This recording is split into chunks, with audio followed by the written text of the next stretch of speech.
You make me want to slur you. And another guy, Buzzcut, looking like, oh, he's out here looking. You know damn right you see the camera. No hobby is safe anymore. By original paradigms. They will be linked in the description down below. It seems like we're going to be talking about, all forms of hobbies that scalpers can get to. With that said, let's begin. It's your boy Redbeard here, the internet's biggest Pokemon scalper. Hey, my Discord group hit me with that notification said Walmart. Holy, how much is... That's 3,000 right there. That's 3K. That has to be 3K.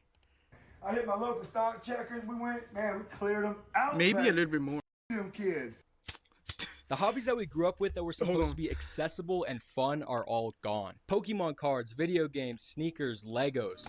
Sneaker heads are... It's so early in the video. Are effing crying right now. They lost a few 100 million, just a few, Used to be things that you could just do without having to spend thousands of dollars. The damn things everybody has on their feet, and they're out here scalping it like it's the most rarest piece of, the Triforce. We used to be able to walk into a store, buy a pack of cards for a few bucks, or grab a game on release day without needing to go into credit card debt. What you see now is grown men in Discord servers coordinating the oldest of men. You're too old for that shit. I'm not knocking you for your hobbies, but throwing kids aside for a fucking piece of cardboard? Pathetic.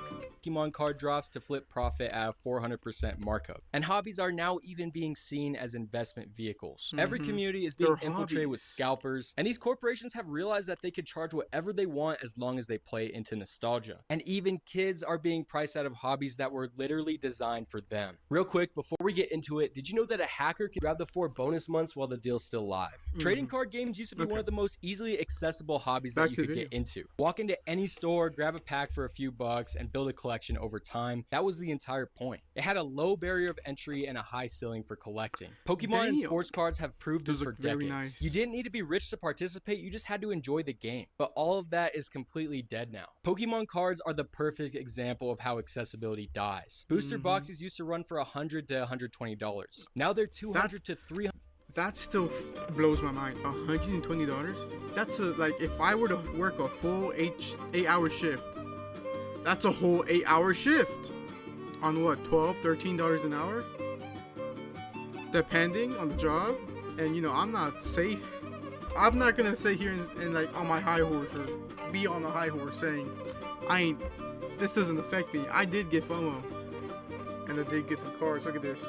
Look at this. Ooh. I like this one. And whatever that is. I did get some cards myself. Or scalpers cleared the shelves. Elite trainer boxes jumped from $40 to $60 to $80. And for most people, this also boggles my mind. They keep the boxes like they're worth something. I don't know. I get the art is good, but couldn't you just like copy and paste this and have this printed somewhere? Only option is paying markup to some loser on eBay or waiting months for restocks that never come. But what's really fucked up is all the scalpers who used to resell Pokemon cards are now moving on to One Piece. The game just recently exploded in popularity, and all of the parasitic resellers have saw an opportunity to make more money. These cards that should be widely available are selling for 5x or 10x retail price. People who actually want to play the game can't build decks anymore because every box gets bought out within minutes of being released. And now we're even seeing physical fights and violence at Target stores over One Piece cards. Hopefully he blurs the fights. Pathetic. The most pathetic thing I've seen out of these grown-ass people. Recently, a fight broke out at a Target in Hollywood, Florida over these cards. A vendor apparently blocked the front entrance over 5 EX boxes, went to the back, and they never hit the floor. And in the midst of the chaos, someone shoved someone else over the last One Piece tin that was $14. A whole fight broke out in the store, and someone got arrested for assault over a tin of trading cards. With how bad this problem is getting, I wouldn't be surprised if someone gets fucking shot. This is where we're at now. The hobby has devolved so I'm far surprised it didn't evolve into gunfire. It's Florida. murdered over cardboard is a realistic possibility that people are actually discussing. One Piece cards are now experiencing what Pokemon went through, just on a shorter timeline, and the community isn't even getting a chance to form before it's being corrupted. Almost every hobby has been through this at some point if they have a limited product, including sneaker culture. Collaborations that should have been widely available sold out in seconds from bots, and even if you manage to get through checkout, you're competing with people running multiple accounts, automated scripts, or early access through industry connections. 100% bots. 100% bots. And backdooring. Regular people don't stand a chance. The people who genuinely want to engage with the hobby get priced out completely, and now we're even seeing people go into 5-figure debt over Pokemon cards while their families are falling apart. This is turning into a straight up addiction that is causing real life consequences. Video games have also had similar problems. They have a $70 base price or $80 for Nintendo exclusives, and that it's Nintendo for one. For two, it's $80 for a damn chip the size of this damn key. Season passes and or the DLC on top exclusives, and that is before factoring in DLC, season passes, or microtransactions. The Nintendo Switch 2 costs $450 just for the console, and if you want an extra set of Joy-Cons, they're $90, and they're not even drift proof. That means a full setup with games and online subscription costs more than $600. This is no longer accessible for anybody. When hobbies become expensive, they become exclusive, and when they're exclusive, they stop being for communities and become status symbols and luxury items instead. And the people who are actually being priced out are kids, families, or anyone on a budget. This is the exact demographic these hobbies were designed for. What did that coin do? Damn, he just broke that coin for no reason. I mean, it's a collector's item, no?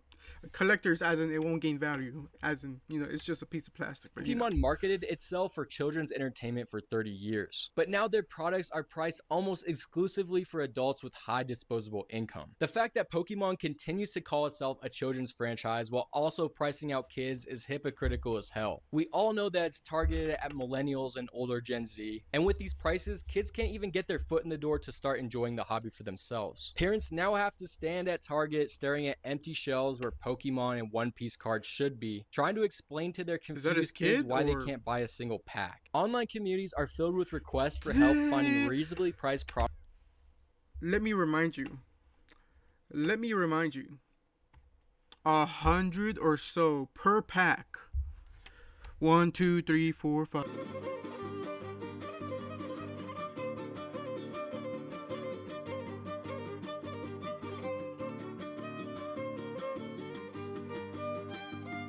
6, 7, 8 across. 1, 2, 3, 4, and then 4 in length. So that's a lot of damn money. Products because everything in budget has been sold out. Corporations know this, and they realize that selling one $650 Lego set to an adult collector will generate better profit margins. Yo, I was actually considering getting that. Like, as I was watching, I was like, oh, that's cool. It would be nice to, you know, have it somewhere in the background so you can see it, you know, little sneak peek. I gotta start building my, you know, YouTube background. I'm getting some numbers here and there. Thank you for the support. Thank you for the likes. But please subscribe. I've been stuck at 405 for some time now. Money than selling 10 $65 sets to kids and families. And now people are accumulating. Why can't you, hold on, dumb question. Why can't you just go to the Lego website and find the parts you need to build this and look for the book to build it online? Wouldn't it be more cheaper? Than selling 10 $65 sets to kids. Yeah, and it's... Know this, I'm sorry and for going back a lot. Selling one $650 Lego set to an adult collector will generate better profit margins and more money than selling 10. You'll save some money because you don't really got to build all that's in there. Maybe if it connects to more of the body, obviously, but you don't need every piece. $65 sets to kids and families. And now people are accumulating debt in the thousands just for trading cards. There's so many stories of people hitting $10,000, $20,000, or even $50,000 trying to flip cards or complete their collection. And now even influencers and content creators are using Pokemon cards to build an audience even when they have no connection to the community. TikTok and Instagram have turned hobbies into content pipelines where... I hope she trips and falls and injures The Millennium Falcon. Follower count matters more than actual enjoyment. I will get one though, but they're expensive. You see it I'm not that crazy. online. People filming themselves, opening card packs, building Lego sets, unboxing. 100%. 100%. There is a man behind this account. She's just the face, but there's a man behind this account. 100%. Maybe I can be wrong. I can be wrong. I can be very wrong. Everywhere online. People filming themselves, opening card packs, building Lego sets, unboxing sneakers. Actually enjoying the hobby now is secondary to generating engagement that can be later converted into revenue. And OnlyFans models have figured this out faster than anyone else. They started taking over nerd hobbies online specifically to exploit the demographic. Opening Pokemon packs on camera and revealing outfits. That's crazy. That's crazy. Man, my body isn't selling as much.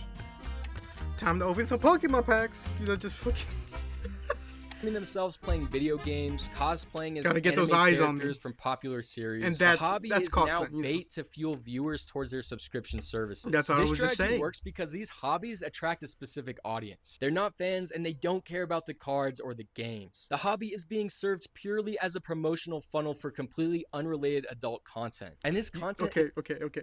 Some of y'all didn't catch that. I'm sorry for pausing. I think I've been pausing a lot in this video. Yeah. You see how she moved back? Audience. They're not fans and they don't care about the cards or the games. The hobby is... All right. You see her? Being served purely as a promotional funnel for... And she moved back so she can get her thighs and thigh highs in there. So you can, probably explore more of her channel. Oh, she has a link tree. OF. Completely unrelated adult content. And this content is massive on TikTok. They're using children's toys to market.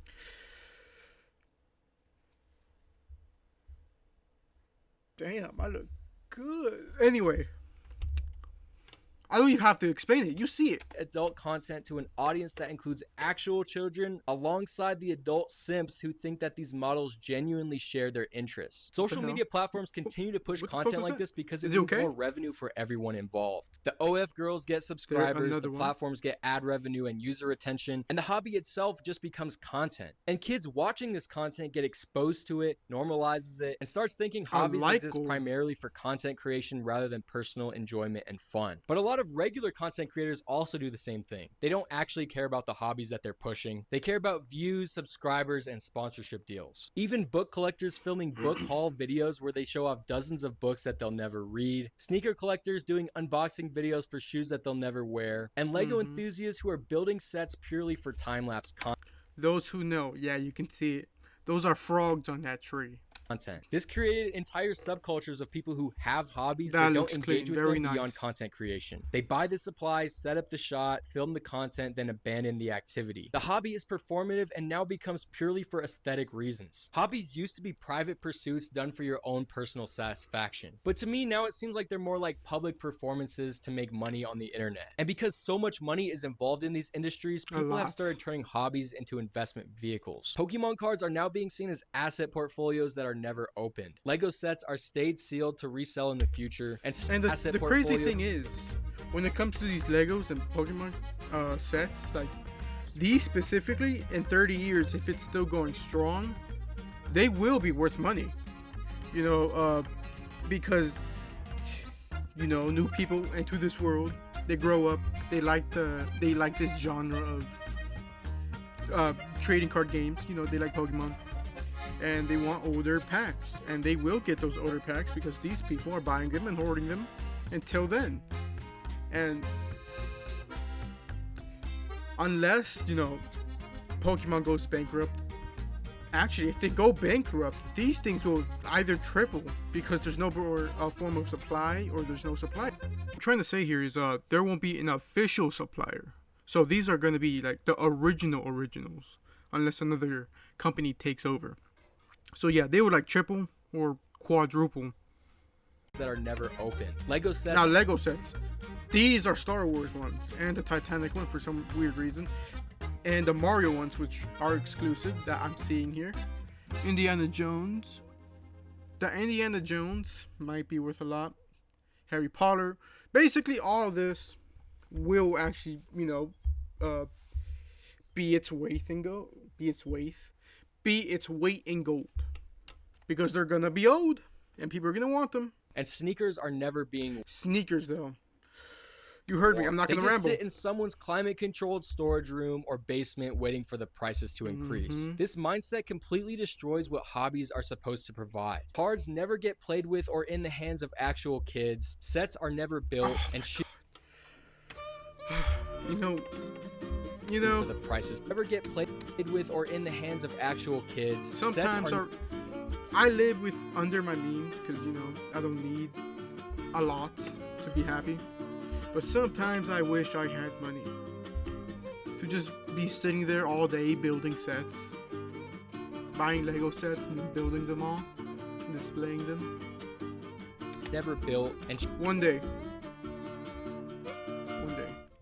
Shoes never touch the pavement. These products exist solely as speculative investments waiting for the right moment to liquidate and sell. And actual hobbyists suffer the most from this. I'm talking about the kids who wanted to open packs and see what's inside, the adults wanting to build sets on their weekends off, and sneaker enthusiasts who wanted to wear their purchase, not just keep it in a shoebox. Entire collections now exist in permanently sealed states. Thousands of dollars are invested in unopened Pokemon boxes stacked in storage units. Owners are tracking market prices obsessively, monitoring auction results, calculating their returns. But if you ask them if they even like Pokemon, they'll probably just shrug. And when these markets they're alright. They like it because it makes them money. Inevitably crash, people will realize that they were just a dumbass who spent thousands of dollars on cardboard and plastic. In my opinion, all of these investors are just as bad as scalpers. I mean, they're pretty much the same thing, except one person holds on to them for a long period of time while the other person just flips them right when they get them. And just like every other speculative hobby, whenever the crash eventually does happen, it will be well deserved, and I don't think anyone will be mad at it. But when it comes to hobbies, millennials are the biggest consumers of nostalgia products, and corporations I know this costed like $2,000.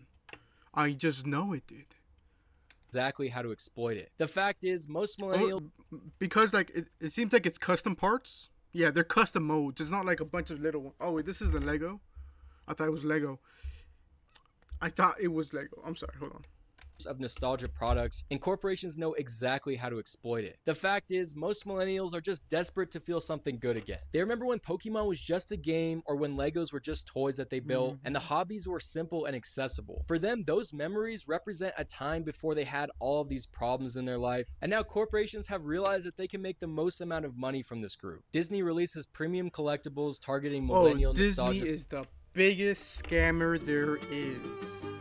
I heard if you want to have an amazing experience, it is $6,000 a day.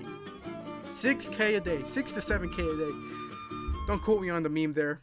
For 90s animated films. Nintendo's producing limited edition consoles in colors and styles from their childhood. And Pokemon is now releasing their anniversary products that are deliberately designed to trigger the memories of being an 8-year-old and feeling like anything's possible. And now they're justifying their purchases with investment potential or limited edition value, which is just pure cope. What it is seeking emotional comfort through overconsumption while convincing themselves that there's a rational justification. The reason why so many millennials fall for this is because they're the generation that grew up with those franchises, watched them evolve, develop those emotional connections, but now they can't afford a house and carry on debt, and so it feels like they're locked out of the traditional markers of adult success. And so the result is these small luxury purchases become a coping mechanism for larger failures that they couldn't control. It's like when buying a house becomes impossible, those $200 Pokemon cards seem reasonable by comparison. What's really happening is participating in the Funko Pops.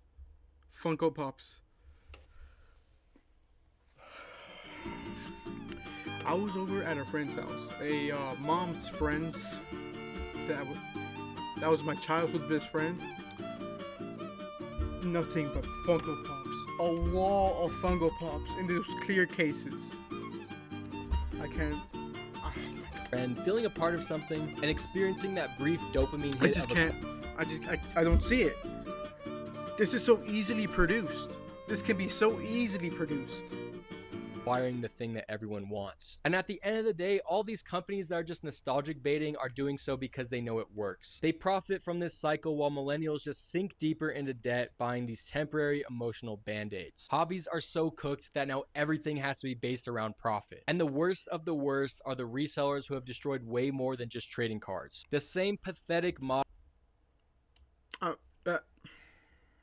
model has infected every hobby with collectible elements or limited availability. Sneakers, concert tickets, gaming consoles, computer components, anything with demand and a low supply have become targets for mass purchasing and scarcity. And honestly, concert tickets might be one of the most predatory markets of all. Ticketmaster and StubHub have created an entire ecosystem where scalpers use bots to buy tickets instantly when sales open and then resell them at a massive market while regular fans who are just trying to see their favorite artists get fucked. The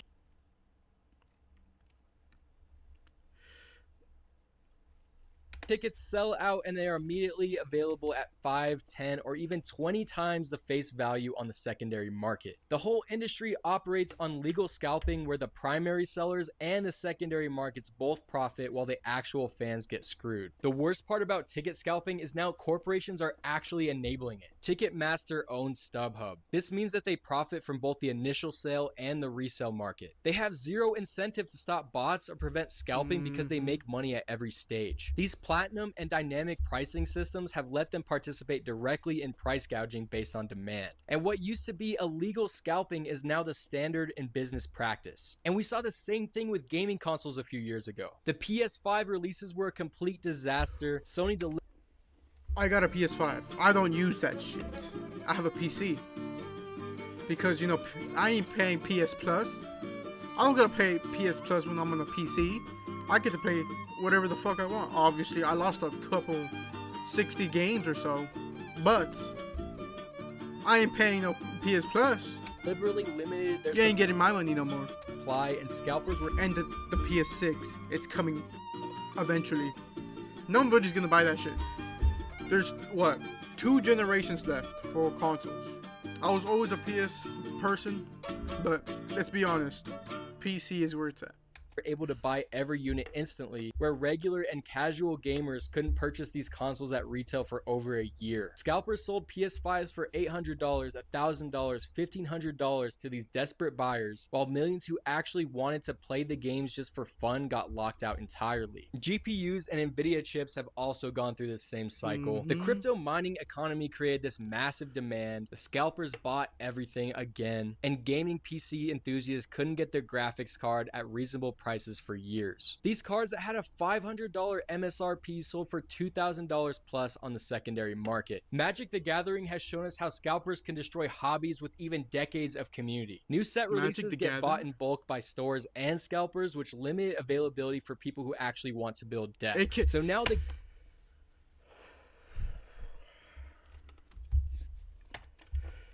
stores and scalpers.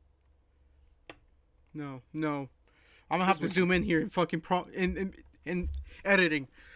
This motherfucker is balding with a goatee. Can't even grow a proper beard. I'm 21. I can grow a fucking beard. Why can't you? You make me want to slur, you fuck. And another guy, Buzzcut, looking like he's out here looking. You know damn right you see the fucking camera. What the fuck are you doing? Grown ass men. Fucking sitting crisscross applesauce. He brought a whole ass chair too. Ability for people who actually want to build decks. So now the game's secondary members, which don't let me get on your head too. Look at this mother. Hold on. Deck. Look, not even a goatee, just bottom hair.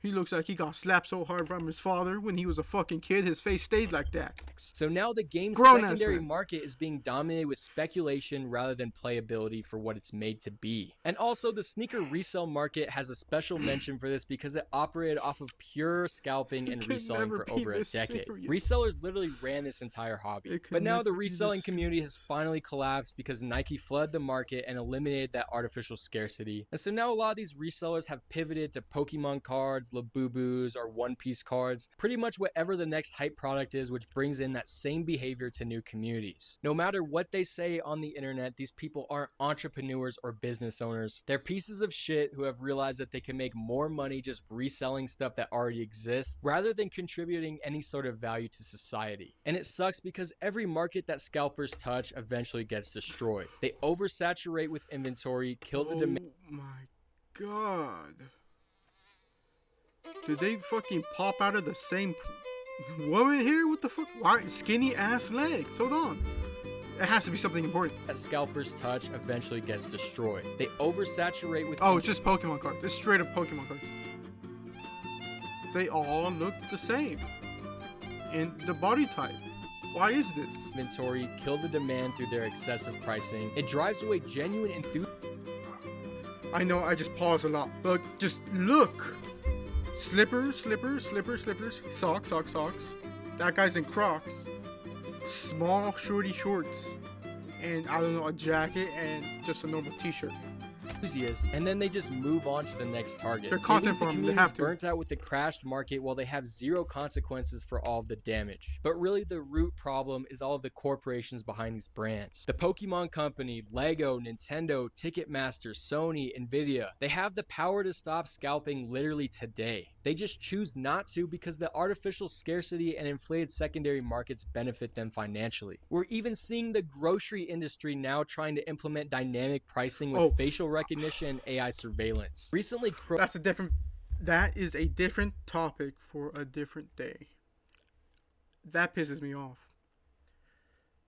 Kroger openly admitted that the goal is optimizing profits by charging customers different prices for identical products based on their All I'm saying is, it's a piece of plastic, so you can just, and like, oh, what's the price of this? You go up to the counter, what's the price of this? The thing's broken, Graphics. It is absolutely insane what these companies can get away with. If we let these corporations price discriminate on food based on surveillance technology, we've completely given up on any sort of remaining dignity for ourselves as consumers. The reality is hobbies are being intentionally destroyed with all this predatory pricing. Kids can't afford Pokemon cards, families can't find reasonably priced Legos, gamers have to pay $80 for a broken game, and One Piece fans are getting assaulted at Target over $14 tins. This only gets worse and worse unless people stop buying into all this corporatized bullshit. Everything from childhood is becoming premium products, and things that we used to enjoy will eventually be priced out of reach. Nothing is sacred anymore, so unless people actively refuse, unless they stop rewarding these corporations and scalpers, the pattern won't break. And for me personally, I've noticed that over time of collecting and having all these different hobbies, I've just accumulated so much stuff. I recently just bought a house, and now that I have to move all this stuff back and forth, it just feels so overwhelming. And as time's gone on, I've noticed that the hobbies that I enjoy the most are things that don't cost any money. Hanging out with friends or playing sports. These are things that you can do right now and find genuine enjoyment in without having to spend $1. And I'm not telling anyone what to do with their money, but it's important to at least be aware of all these things going on in the industry right now. But let me know, are there any hobbies of your... I think I should have said that somewhere in the beginning of the the video. You do you with your money, but let me judge.